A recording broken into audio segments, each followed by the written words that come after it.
On passe à cette manifestation qui a eu lieu hier. 11 500 enseignants, parents et élèves qui ont défilé partout en France contre la réforme du choc des savoirs de Gabriel Attal. Avec de nombreux cortèges observés à Paris, Rennes, Toulouse ou encore Marseille. Tous protestaient contre la mesure phare de cette réforme, l'instauration de groupes de niveau en maths et en français pour les élèves de 6e et de 5e. À Lyon, la manifestation est partie de la place Guichard. Noémie Loiselier était pour Europe 1 reportage. Dans le cortège, des centaines d'enseignants, d'élèves et de parents avaient écrit sur leur front d'un côté bon et de l'autre nul pour dénoncer la mise en place à la rentrée prochaine des groupes de niveau au collège.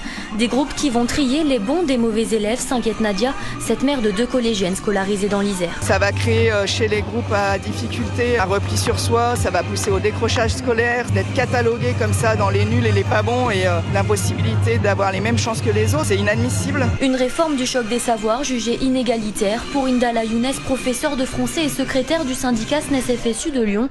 D'autres solutions sont à privilégier. Il faudrait réduire la taille des classes et pour ça, il faut des moyens. Or, la mise en place du choc des savoirs va réclamer des moyens parce que pour faire ces groupes de français et de maths, il va falloir prendre des moyens que nous n'avons pas. On ne sait d'ailleurs pas comment on va fournir autant de profs de maths et de français qu'il en faudra. Enseignants et parents d'élèves comptent bien continuer la mobilisation. Reste à savoir sous quelle forme. Depuis plusieurs semaines, certains parents décident de ne pas envoyer leur enfant à l'école le temps d'une journée.